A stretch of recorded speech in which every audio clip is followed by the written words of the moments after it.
왜 나는 이렇게 열심히 노력하는데 인생은 여전히 내가 마땅히 누려야 할 것을 주지 않는 걸까?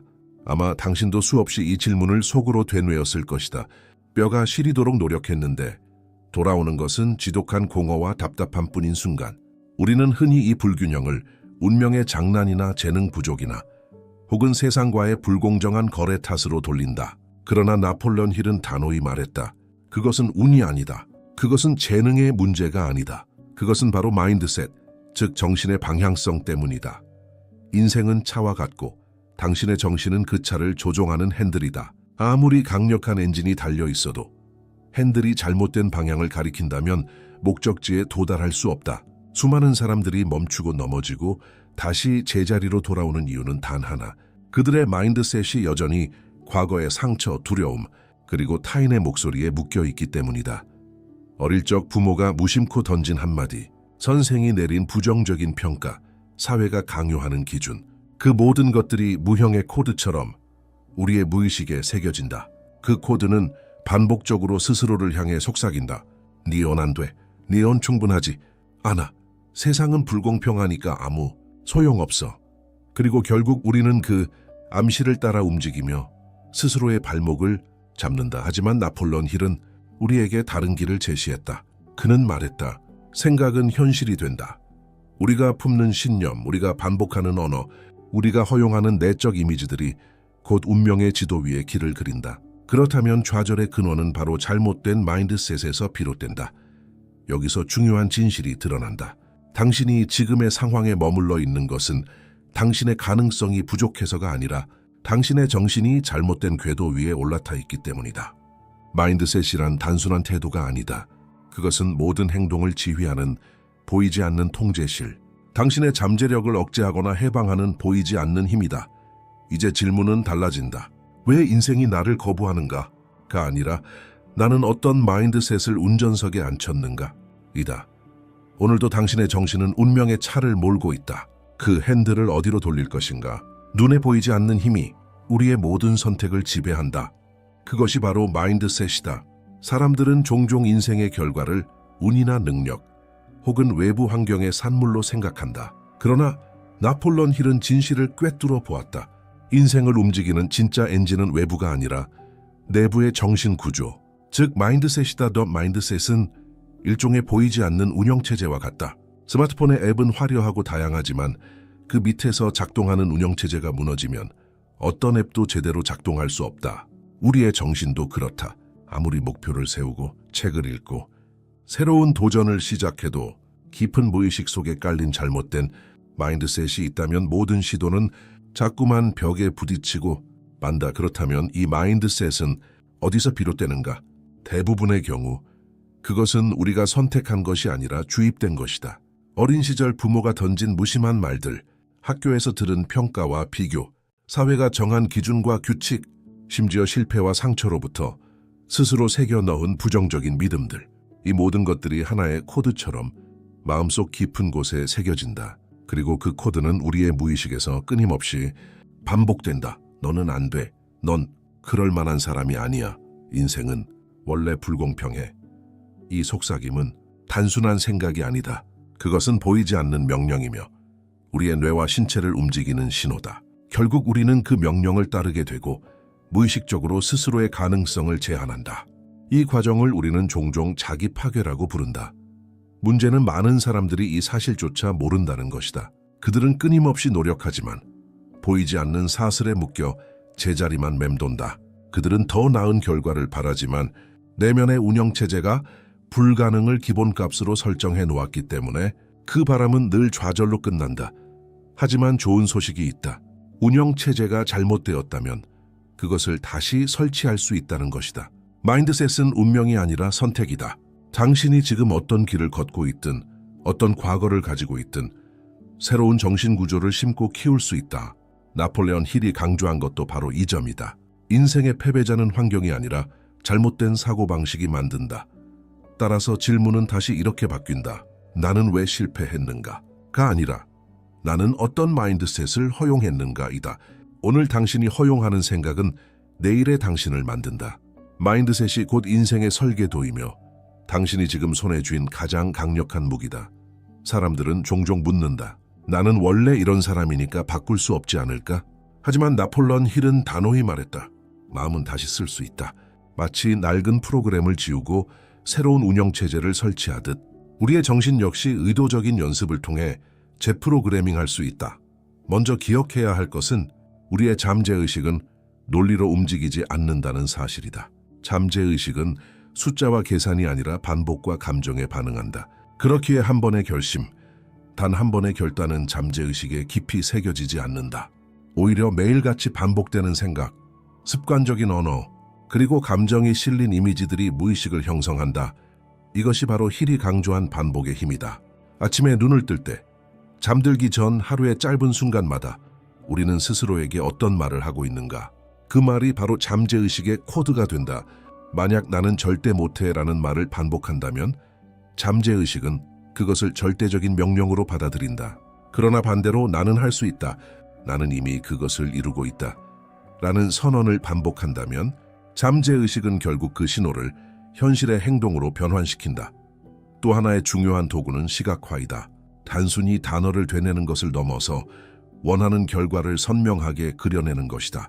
당신이 원하는 모습, 당신이 살아가고 싶은 삶을 매일 머릿속에 생생하게 영화처럼 재생하는 것. 뇌는 상상과 현실을 구분하지 못한다.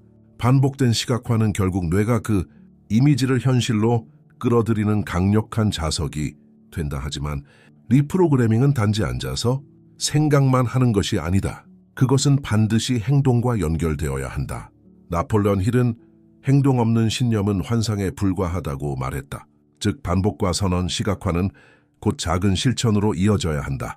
아무리 나는 건강하다라고 말해도 정작 몸을 돌보지 않는다면 잠재의식은 혼란에 빠지고 새로운 프로그램은 실행되지 않는다. 리프로그래밍의 핵심은 이 네 가지다. 반복, 매일같이 새 언어를 심는다. 확언 아파메이션, 긍정적이고 현재형의 문장을 감정과 함께 말한다. 시각화, 원하는 결과를 생생하게 본다. 행동, 작은 걸음이라도 매일 실행한다. 이 과정을 성실히 이어가는 순간 당신의 뇌는 점차 과거의 패배적 코드 대신 새로운 승리의 코드를 실행하기 시작한다.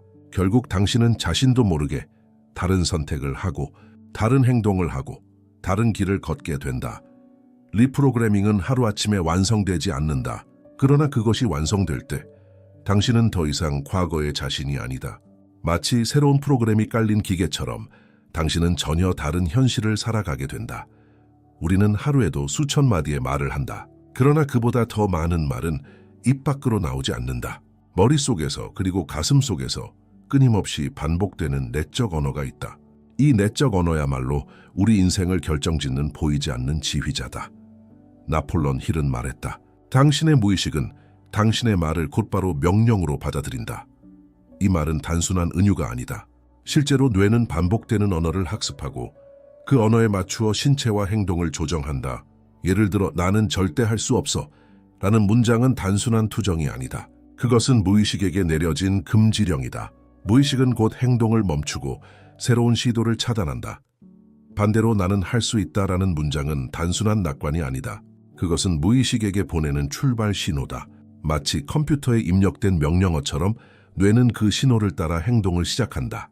결국 우리는 스스로가 내뱉은 언어의 결과를 살아가고 있는 셈이다. 문제는 대부분의 사람들이 자신이 어떤 말을 반복하고 있는지조차 모른다는 것이다. 나는 안 돼. 나는 늘 부족해. 이건 불가능해. 이런 말들은 무심코 흘러나오지만 그 말은 씨앗처럼 뿌려져 마음의 토양에 뿌리를 내린다. 그리고 시간이 지나면 거대한 나무처럼 성장하여 우리의 현실을 지배한다. 그렇기에 힐은 강조했다. 내적 언어를 의식하라. 내가 어떤 말을 나 자신에게 건네고 있는지 관찰하라. 그리고 그것이 부정적이라면 즉시 바꾸라. 예를 들어 언젠가 할 수 있겠지라는 말은 가능성을 열어두는 것 같지만 실제로는 끝없는 미룸을 명령하는 것이다. 반대로 나는 지금 하고 있다 라는 말은 현재의 뇌와 몸을 움직이게 한다. 언어 하나의 차이가 당신의 인생 전체를 다른 궤도로 바꿀 수 있다. 말은 단순한 소리가 아니다. 말은 창조의 씨앗이다. 씨앗이 심어진 곳에 반드시 무언가 자란다. 당신이 오늘 무심코 심은 내적 언어는 내일의 행동을 낳고 그 행동은 결국 운명을 낳는다. 그러니 스스로에게 물어야 한다. 나는 내 운명을 어떤 말로 짓고 있는가? 나는 스스로를 파괴하는 말로 무의식을 조종하는가? 아니면 스스로를 세우는 말로 미래를 열고 있는가? 우리가 흔히 가볍게 흘려보내는 한마디, 말은 결코 공중에서 사라지지 않는다. 말은 공기 속으로 흩어지는 소리가 아니라 잠재의식 속에 각인되는 명령이자 현실을 빚어내는 씨앗이다. 나폴레온 힐은 이 진실을 누구보다 강조했다. 그는 말했다. 당신의 말은 곧 당신의 운명이다. 생각해보라. 같은 상황에서도 어떤 이는 나는 끝났어라고 말하고 다른 이는 이건 시작이야 라고 말한다. 전자는 패배의 회로를 열고 후자는 성장의 회로를 연다. 결국 말의 차이가 삶의 궤적을 갈라놓는다. 잠재의식은 논리적 설명을 따지지 않는다. 잠재의식은 감정이 실린 언어에만 반응한다. 그래서 우리는 종종 이성적으로는 알면서도 감정이 실린 말 앞에 무너진다. 예를 들어 나는 실패자야라는 말은 단순한 자조가 아니라 무의식에 각인된 정체성 선언이다. 반대로 나는 다시 일어선다라는 말은 무의식에 새로운 길을 열어준다. 히틀러, 간디, 마틴 루터 킹, 역사 속 거인들이 수많은 군중을 움직일 수 있었던 이유는 단순한 힘이나 권력이 아니라 단어의 힘이었다. 그들의 말은 단순한 소리가 아니라 불꽃이었다. 불꽃이 가슴에 떨어질 때 사람들은 움직이고 역사는 궤도를 바꾸었다. 그렇다면 우리의 삶은 어떠한가? 우리는 어떤 단어로 자신을 규정하고 있는가? 많은 이들이 스스로를 피해자처럼 말한다. 나는 운이 없어. 나는 충분히 똑똑하지 않아. 세상은 나에게 불공평하다. 그러나 이런 말들은 단순히 감정을 표현하는 것이 아니라 미래를 가두는 족쇄다. 힐은 이에 대한 해답을 제시했다. 바로 확언, 아파메이션이다. 그는 말의 힘을 의식적으로 사용하는 방법을 가르쳤다. 확언은 단순한 긍정 문장이 아니다. 그것은 감정과 믿음을 실은 선언이다. 나는 언젠가 성공할 것이다가 아니라 나는 지금 성공을 향해 나아가고 있다. 나는 언젠가 강해질 것이다가 아니라 나는 이미 강하다. 이때 중요한 것은 현재형과 감정이다. 현재형으로 말할 때 뇌는 그것을 이미 일어난 사실로 받아들이고 감정이 더해질 때 그 말은 불가항력적 명령이 된다. 그래서 나는 가치 있다. 나는 훈련된 사람이다. 나는 멈출 수 없다라는 선언은 단순한 문장이 아니라 잠재의식에 내려진 새로운 각인이다. 말은 날카로운 칼과 같다. 그것을 어떻게 쓰느냐에 따라 치유의 도구가 될 수도 있고 파괴의 무기가 될 수도 있다. 그렇다면 당신은 어떤 단어로 자신을 벼리고 있는가? 당신의 말은 당신을 묶고 있는가? 아니면 당신을 날아오르게 하고 있는가? 우리의 삶을 가장 강력하게 지배하는 것은 외부의 장애물이 아니라 마음속 깊이 자리 잡은 제한적 신념이다. 나폴레온 힐은 이 신념을 보이지 않는 족쇄라고 불렀다. 그것은 눈에 보이지 않지만 우리의 생각을 가두고 행동을 마비시키며 가능성을 닫아버린다. 제한적 신념은 크게 세 가지 영역에서 나타난다. 첫째, 자기 자신에 대한 신념. 나는 충분히 똑똑하지 않아. 나는 원래 이런 사람이니까 바뀔 수 없어. 나는 성공할 자격이 없어. 이런 말들은 스스로를 가장 잔인하게 가두는 철창이다. 스스로의 가능성을 부정하는 순간 무의식은 그 부정을 절대적인 법처럼 받아들인다. 둘째, 타인에 대한 신념. 아무도 나를 도와주지 않을 거야. 사람들은 결국 다 배신해. 성공한 사람은 모두 이기적이야. 이런 신념은 관계를 차단하고 협력을 불가능하게 만든다. 하지만 나폴레온 힐은 강조했다. 위대한 성취는 결코 혼자 이루어지지 않는다. 사람을 믿을 수 없다는 신념은 곧 성장의 문을 닫는 행위다. 셋째, 세상에 대한 신념. 세상은 불공평하다. 운이 없으면 아무 소용없어. 돈은 더러운 거야. 이런 생각들은 세상을 적으로 만들고 당신을 영원한 피해자로 만든다. 그러나 힐은 말했다. 우주에는 풍요가 넘쳐난다. 부족하다고 믿는 순간 부족함이 내 현실이 된다. 그렇다면 어떻게 이 제한적 신념에서 벗어날 수 있을까? 첫 번째 단계는 인식이다. 스스로에게 물어라. 내가 지금 믿고 있는 이 생각은 어디서 왔는가?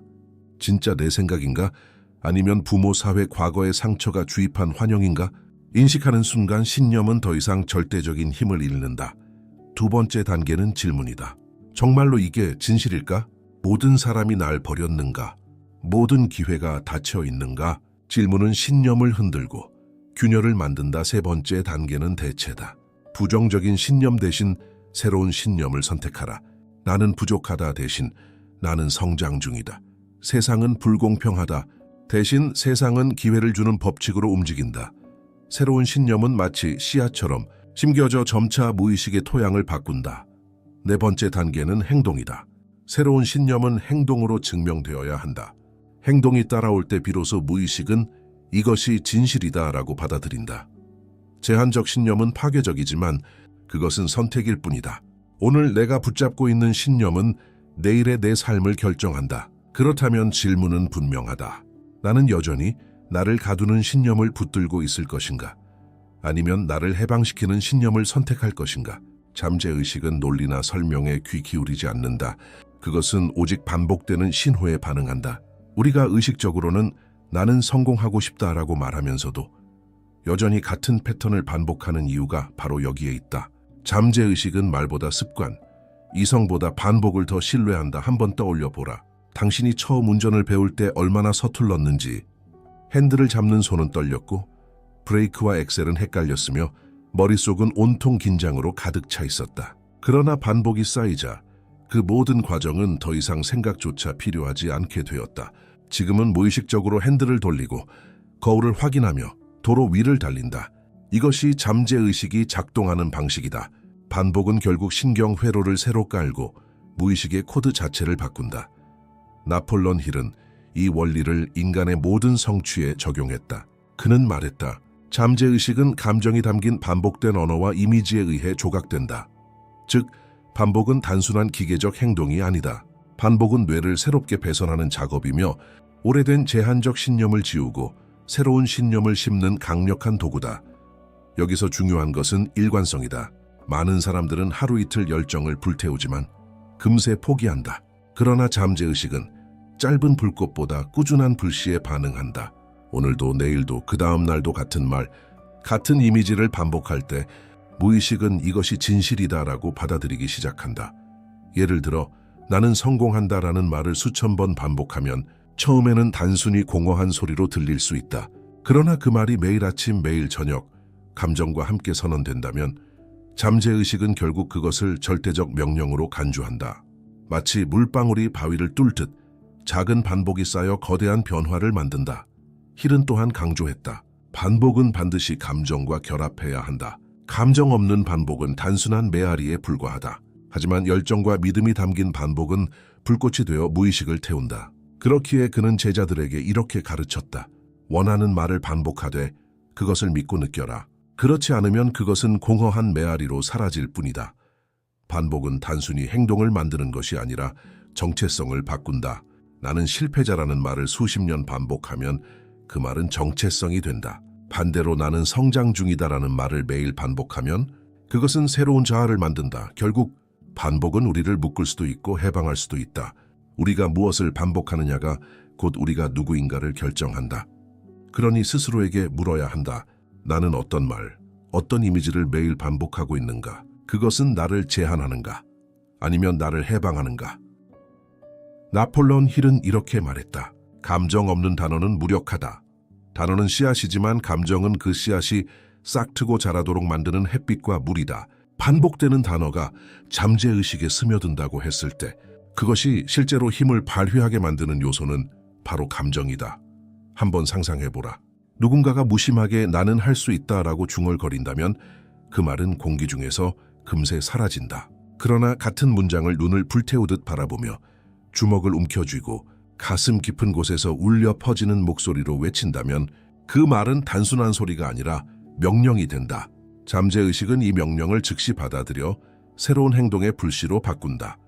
감정은 단어를 불붙이는 불꽃이다. 시각화와 결합할 때 그 힘은 배가 된다. 원하는 장면을 생생하게 상상하고 그 장면 속에서 실제로 느끼는 듯 감정을 끌어올릴 때 뇌는 그것을 현실과 구분하지 못한다. 뇌 속 신경망은 실제 경험처럼 반응하며 마치 이미 일어난 일처럼 새로운 회로를 만든다. 또 하나 중요한 도구는 신체적 앵커링이다. 단순히 말로만 반복하는 것이 아니라 몸의 움직임을 결합하는 것이다. 예를 들어 나는 멈출 수 없다라는 확언을 외치면서 주먹을 강하게 움켜쥐는 행위. 이 순간 단어와 감정, 그리고 신체적 동작이 하나로 연결되며 강력한 신호가 잠재의식에 각인된다. 그러나 여기에는 주의해야 할 점이 있다. 감정은 양날의 검이다. 긍정적 감정이 단어를 창조의 도구로 만든다면 부정적 감정은 단어를 파괴의 무기로 만든다. 나는 실패자야라는 말을 절망과 수치심 속에서 반복하면 그 말은 잠재의식을 철저히 무너뜨린다. 결국 그 부정적 감정이 더 큰 실패와 좌절을 현실로 끌어들이게 된다. 그래서 힐은 이렇게 경고했다. 당신의 감정을 지배하라. 그렇지 않으면 감정이 당신을 지배할 것이다. 감정은 억누를 대상이 아니라 길들여야 할 말이다. 불길은 제어할 때 따뜻함과 빛을 주지만 방치하면 집을 태운다. 감정도 마찬가지다. 결국 단어와 감정의 결합은 인생을 변화시키는 가장 강력한 도구다.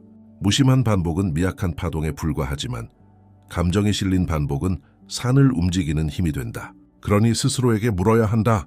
나는 어떤 감정을 단어에 실어 보내고 있는가? 내 감정은 나를 세우고 있는가? 아니면 나를 무너뜨리고 있는가? 우리는 하루 종일 누군가와 대화한다. 가족, 동료, 친구. 그러나 가장 긴 시간을 함께 나누는 대화 상대는 다름 아닌 자기 자신이다. 눈에 보이지 않고 소리로 들리지 않지만 머릿속에서는 끊임없이 내적 대화가 흘러가고 있다. 그리고 이 대화야말로 우리의 운명을 조용히 그러나 확실하게 빚어낸다. 나폴론 힐은 내적 대화를 잠재의식이 듣는 라디오라고 불렀다. 잠재의식은 그 라디오에서 흘러나오는 메시지를 그대로 현실의 설계도로 삼는다. 문제는 많은 사람들이 자신이 하루 종일 자신을 향해 보내는 메시지를 의식하지 못한다는 것이다. 그 라디오는 끊임없이 흘러가지만 대부분의 경우 그것은 부정과 회의로 가득 차 있다. 나는 왜 항상 이 모양일까? 또 실패하면 어떡하지? 역시 나는 부족해. 이런 대화는 단순한 불평이 아니다. 그것은 무의식에 내려진 명령이다. 무의식은 이런 내적 언어를 의심하지 않는다. 그것을 사실로 받아들이고 그 사실에 맞추어 행동과 선택을 제안한다. 그러나 내적 대화는 파괴만 하는 것이 아니다. 의식적으로 다루면 그것은 강력한 무기가 된다. 우리가 스스로에게 어떤 말을 하느냐에 따라 무의식은 전혀 다른 현실을 구축한다. 첫 번째 단계는 의식하기다. 당신이 지금 자신에게 무엇을 말하고 있는지를 관찰하라. 마치 머릿속에서 흘러나오는 라디오 방송을 가만히 들여다보듯 그 메시지를 포착하라. 두 번째 단계는 즉각 교체하기다. 부정적인 메시지가 흘러나오면 그 순간 곧바로 새로운 메시지로 바꾸어야 한다. 예를 들어 나는 할 수 없어 라는 생각이 올라오면 즉시 나는 할 수 있다. 나는 이미 시작했다라는 선언으로 교체하라. 이 과정은 처음에는 인위적으로 느껴지지만 반복될수록 새로운 회로가 형성된다. 세 번째 단계는 미래의 자아처럼 말하기다. 내가 되고 싶은 사람처럼 스스로에게 말하는 것이다. 나는 아직 멀었어. 대신 나는 성장 중이야. 매일 더 나아지고 있어. 이렇게 말하면 잠재의식은 당신을 현재의 모습이 아니라 미래의 가능성에 맞추어 행동하게 만든다. 내적 대화는 마치 강물과 같다. 그 흐름이 부정으로 향하면 당신의 인생은 절망의 바다로 흘러간다. 그러나 그 흐름을 의식적으로 바꾸면 강물은 희망의 바다로 흘러간다. 결국 당신의 인생은 당신이 자기 자신과 나누는 대화의 질에 따라 달라진다. 그렇다면 지금 이 순간 당신은 자신에게 어떤 말을 건네고 있는가? 당신의 내적 대화는 당신을 무너뜨리고 있는가 아니면 당신을 세우고 있는가? 의심은 마치 그림자처럼 다가온다. 처음에는 조용히 속삭인다. 조금 더 준비한 다음에 해도 되잖아. 확실하지 않은데 굳이 위험을 감수해야 할까? 의심은 스스로를 이성적이고 신중한 목소리로 위장한다. 그러나 나폴론 힐은 경고했다. 의심은 가장 교묘한 거짓말쟁이라고.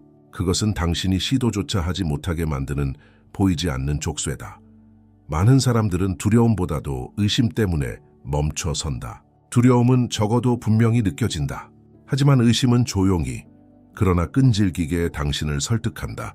그리고 결국 한 발도 떼지 못하게 만든다. 이로써 수많은 가능성이 묻혀버린다. 아직 시도조차 해보지 못한 꿈들이 의심의 무덤 속에 갇히고 만다. 나폴레온 힐은 이렇게 말했다. 의심은 마음을 마비시킨다. 그리고 마비된 마음은 어떤 기회도 붙잡을 수 없다. 의심의 본질은 행동을 지연시키는 것이다. 행동이 늦어지면 기회는 지나가고 결국 실패가 현실이 된다. 그렇다면 어떻게 이 의심의 굴레를 깨뜨릴 수 있을까? 첫째, 의심을 거짓으로 인식하라. 의심은 진실을 말하지 않는다. 그것은 단지 두려움이 다른 옷을 입고 나타난 것일 뿐이다. 할 수 없다라는 속삭임이 들린다면 그것은 사실이 아니라 단지 과거의 상처가 만든 메아리다. 둘째, 결단으로 응답하라. 의심이 고개를 들 때 가장 강력한 무기는 결단이다.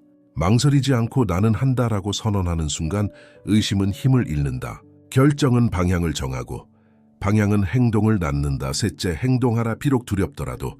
힐은 강조했다. 행동은 의심의 해독제다. 의심은 머릿속에서만 살아남는다. 그러나 실제로 한 걸음을 떼는 순간 의심은 무너진다. 작은 행동 하나가 의심의 거대한 벽을 허문다. 넷째, 믿음을 강화하는 환경을 만들어라. 주변에 어떤 사람이 있는가가 의심을 키울 수도 믿음을 키울 수도 있다. 늘 불평하고 의심하는 사람들과 함께 있으면 당신의 마음 역시 같은 진동으로 물든다. 반대로 믿음과 확신으로 살아가는 사람들과 함께할 때 그들의 확신이 당신의 의심을 지워낸다. 의심은 인생의 도둑이다. 그것은 아직 시도하지도 않은 꿈을 빼앗아간다. 그러나 기억하라. 의심은 실체가 아니라 환영이다. 그 환영을 직시하고 결단하고 행동하는 순간 굴레는 산산이 부서진다. 그러니 묻겠다. 지금 당신을 붙잡고 있는 것은 현실인가 아니면 의심이라는 환영인가? 답은 이미 당신의 결단 속에 있다. 나폴레옹 힐은 인생의 위대한 성취를 이끄는 첫 번째 원동력으로 불타는 욕망을 꼽았다. 그는 말했다. 약한 욕망은 약한 결과를 낳는다. 그러나 불타는 욕망은 기적을 만든다. 우리는 흔히 무언가를 원한다고 말한다. 더 나은 직업을 원하고, 더 많은 돈을 원하고, 더 건강한 삶을 원한다고 말한다. 그러나 힐은 이렇게 반문했다. 그것은 단순한 희망인가? 아니면 절실한 욕망인가? 희망은 바람에 흩날리는 연기와 같아 쉽게 사라진다. 그러나 불타는 욕망은 꺼지지 않는 불꽃처럼 어떠한 바람에도 꺼지지 않는다. 불타는 욕망이란 단순히 갖고 싶다라는 마음이 아니다. 그것은 마치 숨쉬는 것처럼 절박한 필요다. 물속에 잠겨 허우적거릴 때 가장 간절히 원하는 것은 단 한 가지, 숨이다. 그와 같은 절실함으로 꿈을 갈망할 때 그 욕망은 더 이상 단순한 소원이 아니라 인생을 움직이는 절대적인 힘이 된다. 그렇다면 어떻게 불타는 욕망을 기를 수 있을까? 첫째, 명확한 목표를 가져야 한다. 흐릿한 욕망은 결코 불타지 않는다. 나는 부자가 되고 싶다는 막연한 소망이다. 그러나 나는 5년 안에 내 사업을 통해 매달 얼마의 수입을 창출하겠다라는 목표는 불길이 될 수 있다. 명확성은 욕망의 불꽃을 지피는 산소다. 둘째, 매일 그 목표를 시각화하라. 불타는 욕망은 매일 불을 지펴야 한다. 목표를 마음속의 영화처럼 선명하게 그려라. 그것을 이미 가진 것처럼 느끼고 그것이 당신의 현실임을 상상하라. 뇌는 상상과 현실을 구분하지 못하기 때문에 반복된 시각화는 결국 잠재의식에 각인된다. 셋째, 편안함을 죽이고 갈망을 키워라. 사람들은 종종 욕망보다 안락함을 선택한다. 그러나 힐은 말했다. 안락함은 욕망의 적이다. 불타는 욕망은 불편함 속에서 자란다. 당신이 스스로를 도전 속에 두지 않는다면 욕망의 불은 약해진다. 넷째, 욕망을 더 큰 목적과 연결하라. 단순한 욕망은 쉽게 꺼진다. 그러나 욕망이 더 큰 의미와 연결될 때 그것은 꺼지지 않는 불이 된다. 예를 들어 나는 성공하고 싶다가 아니라 나는 내 가족에게 자유를 주고 세상에 선한 영향을 주기 위해 성공해야 한다라는 목적은 당신의 욕망을 끝까지 지탱한다. 불타는 욕망은 결국 인생을 변화시키는 불씨다. 약한 불은 쉽게 꺼지지만 꺼지지 않는 불은 세상을 밝힌다. 당신의 욕망은 단순한 희망인가? 아니면 숨쉬듯 절실한 갈망인가? 나폴레옹 힐은 우리의 인생이 우연히 흘러가는 것이 아니라 우리가 무의식적으로 반복해온 명령의 결과라고 단언했다. 그는 이렇게 말했다. 당신이 지금 살고 있는 삶은 과거에 당신이 내린 언어의 명령이다. 한번 돌아보라. 오늘의 현실은 우연이 아니라 어제와 그제 수년 동안 반복한 내적 언어의 집합이다. 나는 부족하다라는 말을 수없이 되뇌었다면 지금의 현실은 부족함으로 가득 차 있을 것이다. 반대로 나는 풍요롭다라는 선언을 반복해왔다면 지금의 삶은 풍요로움의 증거로 채워져 있을 것이다. 이것이 바로 명령의 법칙이다. 말은 단순한 소리가 아니라 잠재의식에게 내려지는 명령이다. 잠재의식은 주어진 명령을 의심하지 않는다. 단순히 수행할 뿐이다. 따라서 우리는 이미 우리의 운명을 언어로 지휘하고 있었다. 여기서 중요한 것은 일관성이다.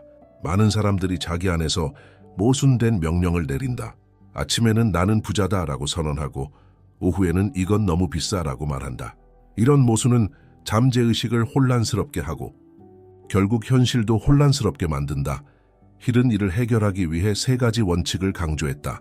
첫째, 모순을 제거하라. 언어 속의 불일치는 현실 속의 불일치를 만든다. 스스로에게 내리는 명령은 언제나 하나의 방향을 가리켜야 한다. 둘째, 감정과 결합하라. 무심코 던진 말은 힘을 잃는다. 그러나 감정이 실린 말은 잠재의식에 깊이 새겨진다. 명령은 반드시 믿음과 열정을 동반해야 한다. 셋째, 반복하라. 명령은 한 번의 외침으로 완성되지 않는다. 매일같이 흔들림 없이 같은 명령을 내려야 한다. 반복될수록 잠재의식은 그것을 절대적 진실로 받아들이고 결국 그에 맞추어 현실을 재편한다. 말은 씨앗이다. 씨앗은 반드시 싹트고 꽃을 피우며 열매를 맺는다. 그러니 스스로에게 물어야 한다. 나는 지금 어떤 씨앗을 심고 있는가? 내 언어는 나를 가두는 족쇄인가? 아니면 나를 날아오르게 하는 날개인가? 명령의 법칙은 분명하다. 말은 운명을 창조한다. 그러므로 이제는 무심코 흘려보내는 단어 하나조차 주의해야 한다. 그것이 결국 당신이 살아갈 삶의 모양을 결정하기 때문이다. 나폴레온 힐은 수십 년간 수많은 성공자와 실패자를 연구하면서 한 가지 공통점을 발견했다. 재능도 환경도 교육 수준도 성공을 가르는 결정적 요인이 아니었다. 끈기, 즉 끝까지 밀어붙이는 힘이야말로 성공과 실패를 가르는 가장 큰 차이였다. 그는 말했다. 대부분은 가장 큰 돌파구 직전에 포기한다. 생각해보라. 토머스 에디슨은 100번이 넘는 실패 끝에 전구를 완성했다. J.K. 롤링은 수많은 출판사에서 거절당한 후에야 해리 포터를 세상에 내놓을 수 있었다. KFC의 창업자 샌더스는 60세가 넘은 나이에 수백 번 거절당하고도 계속 레시피를 제안했다. 이들의 공통점은 단 하나, 끈질기게 버텼다는 것이다. 끈기는 단순히 버티는 것이 아니다. 힐이 말하는 끈기는 의도적이고 지혜로운 지속이다. 같은 실수를 끝없이 반복하는 고집이 아니라 배우고 조정하며 포기하지 않는 태도다. 실패에서 교훈을 찾고 방향을 조금 바꾸되 목적지는 결코 바꾸지 않는 힘. 이것이 진짜 끈기다. 끈기를 유지하려면 몇 가지 기반이 필요하다. 첫째, 분명한 이유 Y가 있어야 한다. 목적이 약하면 작은 어려움에도 무너진다. 그러나 불타는 이유가 있다면 어떤 폭풍도 꺾을 수 없다. 둘째, 어려움을 예상하라. 힐은 성공의 길에는 반드시 장애물이 놓여 있다고 했다. 장애물이 나타날 때 놀라거나 낙심하지 마라. 그것은 예정된 과정이다. 미리 알고 있으면 무너지지 않는다. 셋째, 일상의 규율을 지켜라. 끈기는 거대한 결심이 아니라 작은 습관의 연속이다. 매일 한 페이지를 쓰는 작가, 매일 1시간 훈련하는 운동선수, 매일 한 통의 전화를 거는 사업가, 이런 작은 일들이 모여 기적을 만든다. 넷째, 실패를 피드백으로 보라. 실패는 무덤이 아니라 길잡이다. 실패에서 얻은 교훈을 통해 방향을 조정하면 실패는 성공을 준비하는 연습이 된다. 다섯째, 환경을 설계하라. 끈기는 혼자의 힘으로 유지되기 어렵다. 믿음을 주는 사람들과 함께하라. 그들의 에너지가 당신의 끈기를 지탱한다. 반대로 부정적인 사람들은 끈기의 불을 꺼뜨린다. 끈기는 조용하지만 그 힘은 폭풍보다 강하다. 사람들은 화려한 재능과 번뜩이는 아이디어를 찬양하지만 역사를 바꾼 것은 언제나 포기하지 않은 자들이었다. 당신이 지금 겪는 고난이 바로 포기할 순간처럼 느껴질 수 있다. 그러나 기억하라. 바로 지금이 가장 중요한 순간일 수 있다. 성공은 마지막 걸음을 내디딘 자의 것이기 때문이다. 나폴레온 힐의 철학을 관통하는 진실은 단순하다. 성공은 결코 사고가 아니다. 그것은 운명의 장난이나 행운의 결과물이 아니다. 성공은 언제나 의식적 선택과 지속적 행동의 열매다. 생각해보라. 당신이 지금 걷고 있는 길은 과거의 선택이 만든 결과다. 오늘의 당신은 어제의 사고방식, 어제의 단어, 어제의 행동이 합쳐져 만들어졌다. 그리고 내일의 당신은 오늘 당신이 내리는 선택에 의해 다시 쓰여질 것이다. 성공은 4가지 기둥 위에 세워진다. 첫째, 마음을 지배하는 힘. 생각을 의식하고 무의식을 재프로그래밍하며 단어와 감정을 다스리는 힘. 둘째, 불타는 욕망. 단순한 희망이 아니라 절실한 갈망으로 꿈을 붙드는 힘. 셋째, 끊임없는 행동. 결정을 행동으로 옮기고 반복 속에서 자신을 새롭게 만드는 힘. 넷째, 끈기. 장애물과 실패 속에서도 멈추지 않고 나아가는 힘. 이 4가지가 결합될 때 인생은 더 이상 우연이 아니다. 그것은 하나의 설계도가 되고 당신은 그 설계도를 따라 제국을 세우는 건축가가 된다. 그러니 지금 이 순간 선택은 분명하다. 당신은 여전히 부정적인 언어와 의심 속에 머물며 같은 삶을 반복할 것인가? 아니면 새로운 언어와 믿음을 선택하여 운명을 새롭게 그려낼 것인가?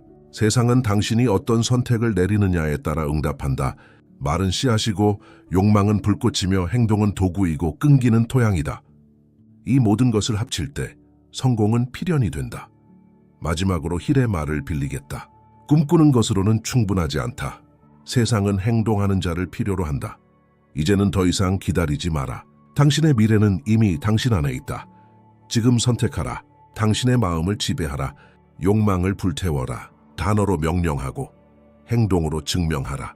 끈기로 그 길을 끝까지 걸어라. 그러면 마침내 당신은 마땅히 누려야 할 삶을 얻게 될 것이다.